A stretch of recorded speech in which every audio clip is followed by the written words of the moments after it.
Carlos. Ay, yo tengo sí.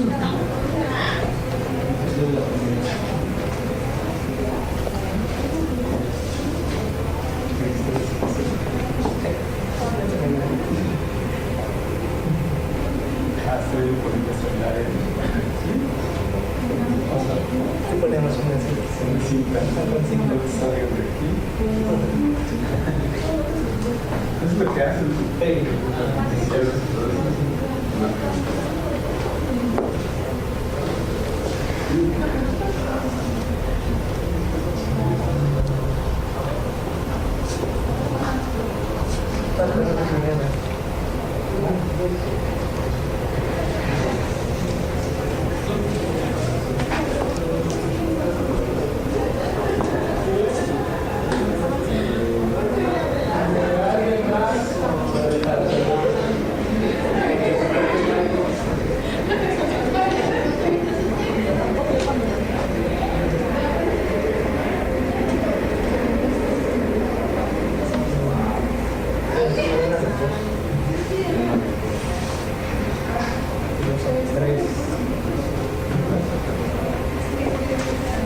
La dinámica, ¿verdad?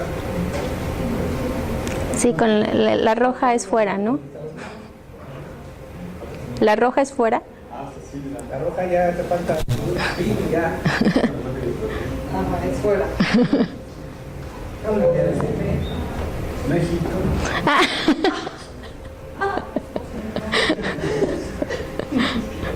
Estás en vivo, Iván. México. Se empieza la bandera. Creo que es la única que no le hemos sacado la tarjeta. ¿Verdad? Archivo. No, bien que estuvo. Sí.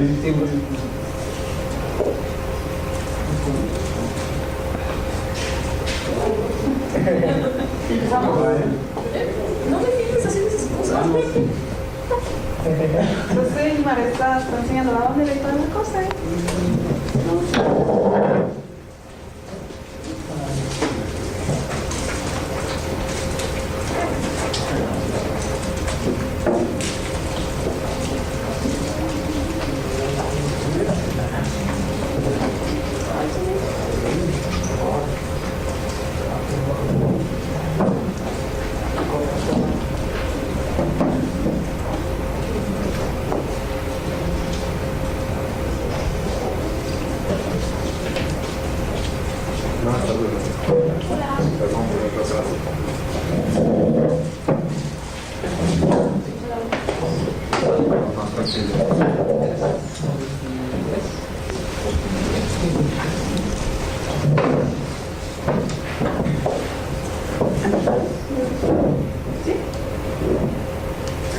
Muy bien, pues vamos a dar inicio a la sesión número 9 de nuestro seminario Acercamientos Matemáticos.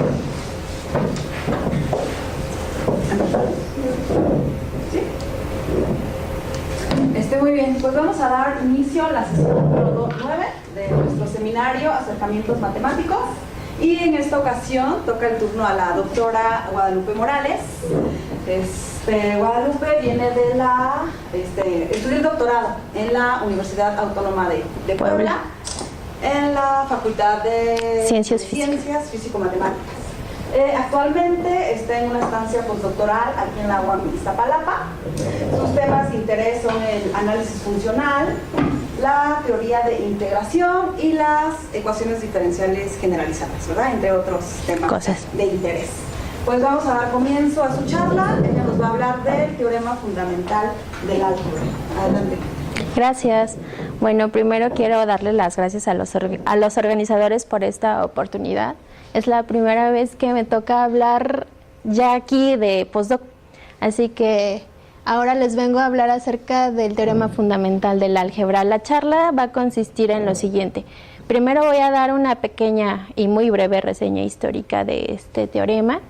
Después vamos a esbozar ligeramente los puntos importantes de la primera demostración formal del teorema fundamental del álgebra en su primera versión.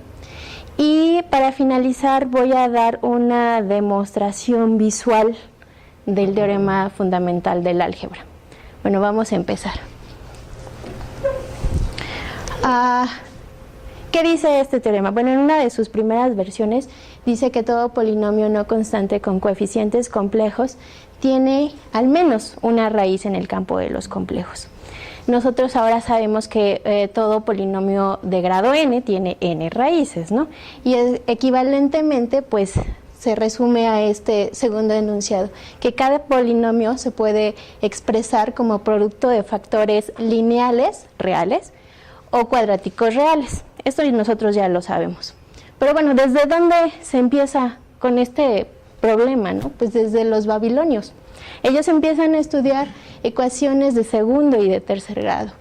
Después este matemático árabe busca raíces positivas y en uno de sus libros, no quiero mencionar el nombre porque ni siquiera lo voy a poder pronunciar correctamente, pero tiene esta palabra, al-harf, de donde proviene la palabra álgebra y significa lo que es útil. Seguramente la traducción, una mala traducción al latín del árabe es por donde se proviene álgebra. ¿Ahí sí se ve? Sí. Posteriormente, Leonardo de Pisa, alias Fibonacci, también se interesa en el tema y él dice que para resolver ecuaciones de tercer grado por medio de radicales, por ahí no va la cosa, eso se necesita algo más. Después, Cardano, médico, astrólogo y también perseguido por la Santa Inquisición, fue el primero en darse cuenta de que los números reales no son suficientes, tenemos que trabajar con algo más general que los números reales. Él le factoriza esta ecuación de tercer grado y se da cuenta de este hecho. Posteriormente, Descartes introduce el número imaginario. Más adelante, en un trabajo de Francisco Sbieta y Albert Girard, afirman que todo polinomio de grado n admite n soluciones, y esa fue la primera versión general del teorema fundamental del álgebra. Euler probó que todo polinomio real de grado menor que 7 tiene exactamente 7 raíces complejas. Después de Lambert, fue el primero quien intentó dar una demostración formal de este hecho. Posteriormente Lagrange también lo intentó y Laplace. Sin embargo, todos ellos, los tres, demuestran este teorema usando el hecho, es decir, su demostración es incorrecta. Después viene Gauss. Gauss da en 1799 una demostración que hasta en estos días no es aceptada. Y en 1814 el suizo Jean Robert Argand publicó la demostración del teorema fundamental del álgebra. A pesar de que, bueno, se le atribuye a Gauss, quien lo demostró fue Argand. Quizás se le atribuye a Gauss porque él más adelante, 50 años después de su primer intento, da otras dos demostraciones de este teorema. Una tiene que ver con aproximaciones de Euler y la otra es de naturaleza topológica. Y en 1849 Gauss ya produjo la primera demostración del enunciado general del teorema. Quizá por eso se le atribuye a él la demostración, pero no es así.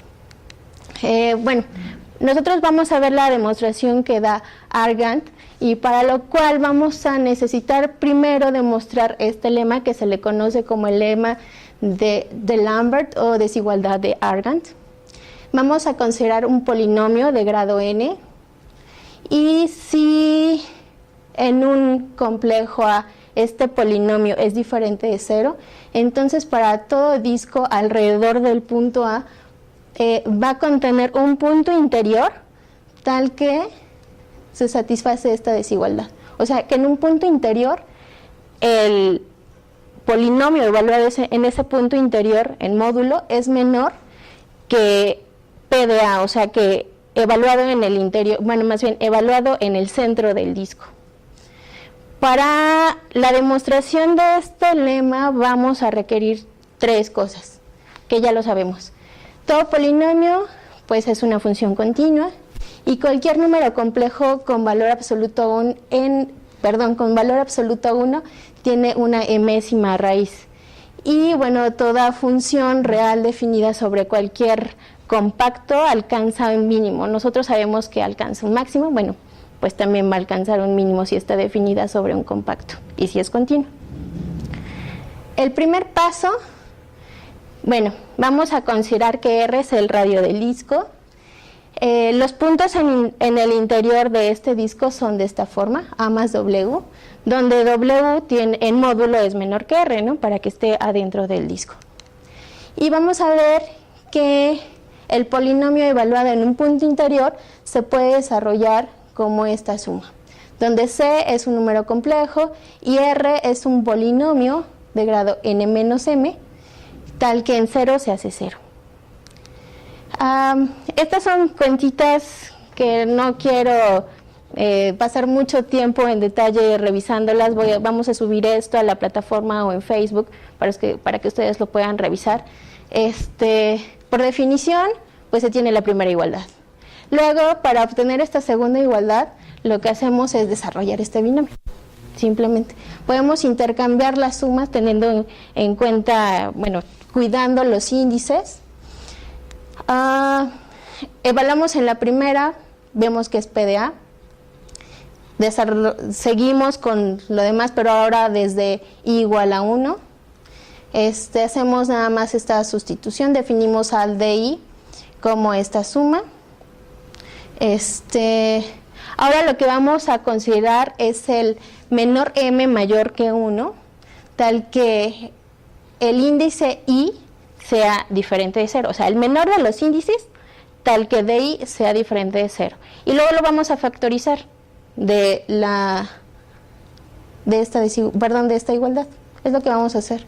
Y lo que vamos a obtener es una cosa de este estilo. ¿Sale? Ahora vamos a ver que estos dos números están acotados.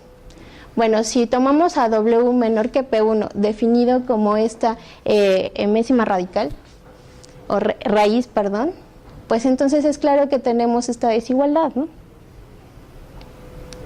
Ahora sabemos que R se hace 0, bueno, el polinomio R, y además que es continuo.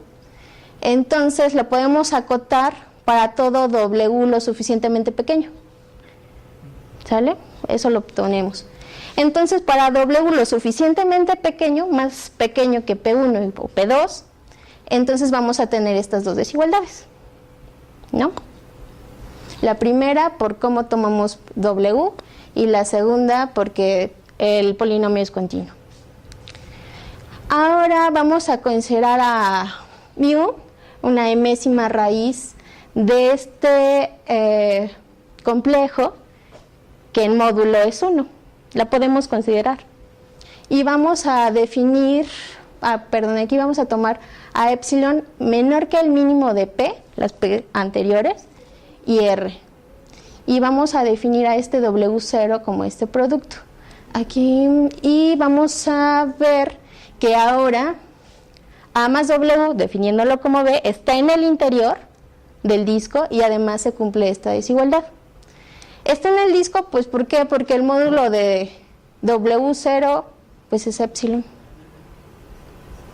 Y pues es menor que R por definición, como tomamos el epsilon. Ahora vamos a ver esta segunda desigualdad, que es un poquito más larga. Es pura aritmética, no hay mucho que hacer aquí.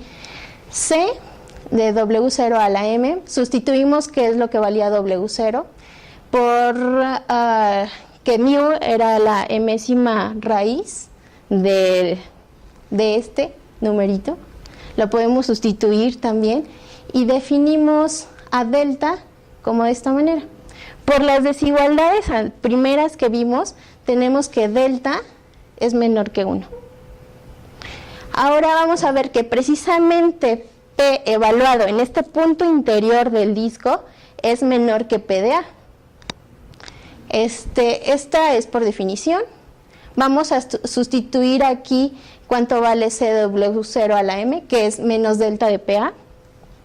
Lo que vamos a hacer enseguida es sacar los factores comunes adecuados, que en este caso es 1 menos delta. Aquí esto lo dejamos igual. Aplicamos desigualdad triangular. Y como ven, aquí se nos van a ir menos delta PA en módulo más delta PA en módulo. Y lo que nos va a quedar es el módulo de PA.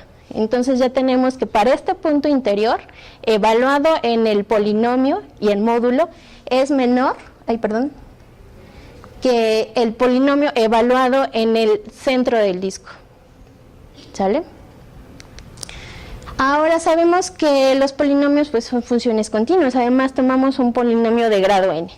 Entonces el módulo de p de z, del polinomio evaluado en un z, se va a infinito cuando z también tiende a infinito. Así que existe un R1, un positivo R1, tal que tenemos esta desigualdad. P de z va a ser menor que P de 0 para cada elemento, más bien para cada complejo, tal que el módulo valga R1. Recuerden que además toda función continua definida sobre un compacto alcanza su mínimo. Entonces, P de z en módulo alcanza su mínimo ya en el interior de D1, ¿no? En D1 solo estoy tomando la circunferencia. Aquí en D2 es también la circunferencia y lo de adentro, el disco cerrado. Pero, ¿dónde alcanza su mínimo? Pues tiene que estar en el interior, porque en la frontera tenemos esta condición. Entonces, a fuerza tiene que estar en el interior. Ahora lo que queremos demostrar es que este Z0 es precisamente la raíz de nuestro polinomio.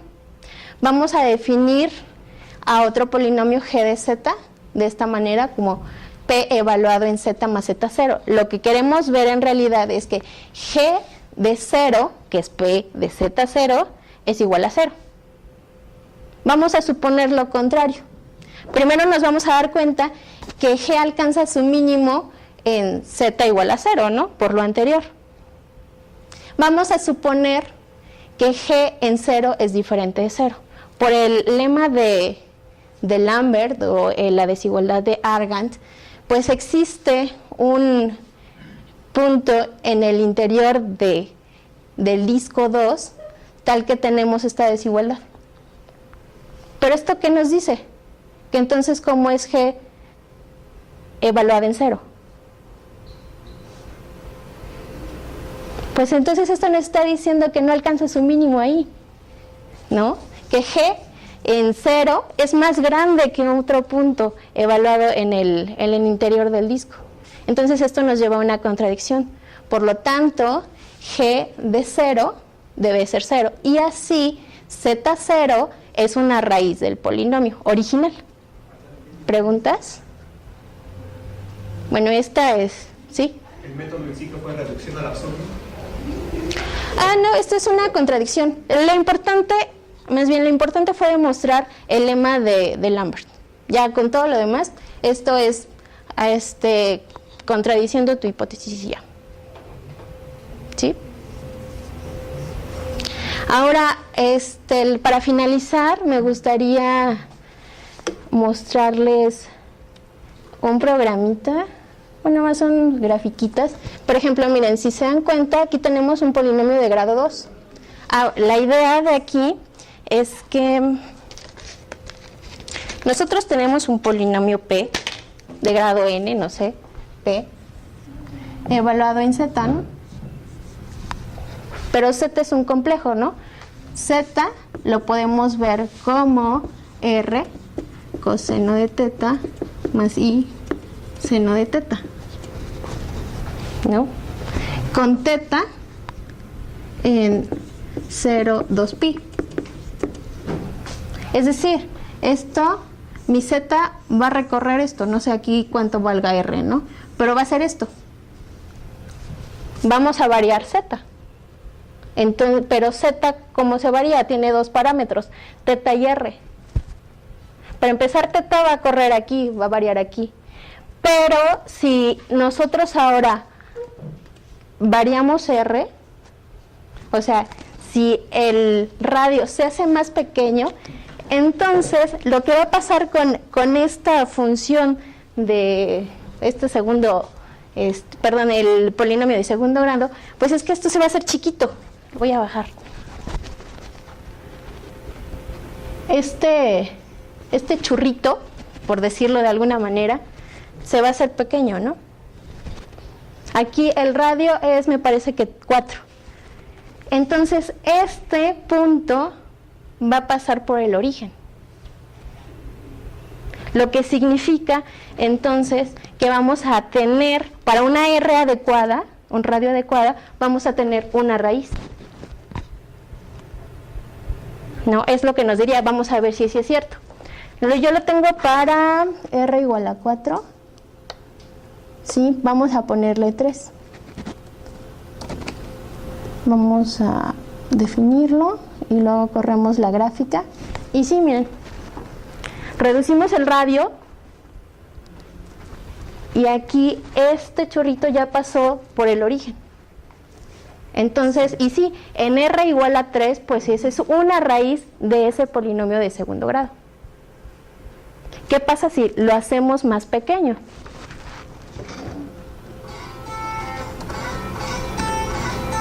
Redefinimos y de repente desapareció el churrito, pero ese pico pasa de nuevo por el 0, 0, por el origen. Entonces en R igual a 3 y R igual a 2 tenemos las raíces del polinomio. Bueno, esto se complica si en vez de tener un polinomio de grado 2, pues tenemos un polinomio de grado 5.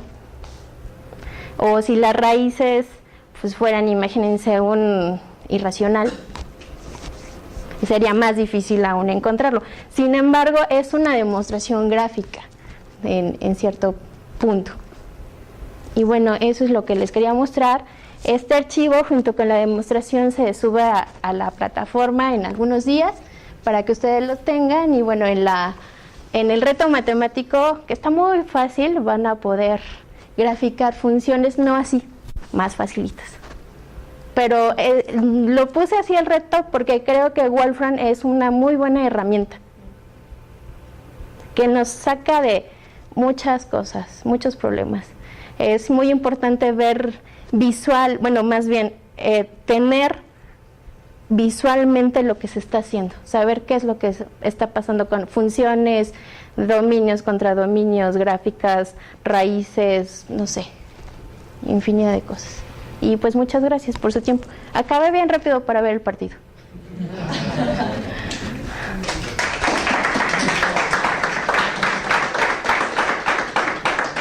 ¿Alguien tiene alguna duda? ¿Comentarios? Ok, pues le damos las gracias nuevamente a La demostración que dio Gauss que no es aceptada, ¿en sí en qué consiste? No la vi, no la pude encontrar en línea, pero en una pequeña reseña histórica utilizaba topología. Pero no sé bien así de qué se trate, ¿no? Perfecto, muchas gracias. De nada. ¿Esa como que de qué año es? Esa prueba topológica. En 1700... No, la primera que dio él es... Pero la segunda... la segunda sí. Era topológica, ¿no? Aquí está el año, permíteme. Esta, en 1816. Dio 2. Pero eso sí estaba... Ese sí. Y fue el primer enunciado, que al menos existe una raíz, y posteriormente ya demuestra el enunciado general, es decir, que todo polinomio de grado n tiene n raíces. Bueno, pues muchas gracias. No, de nada, gracias a ustedes.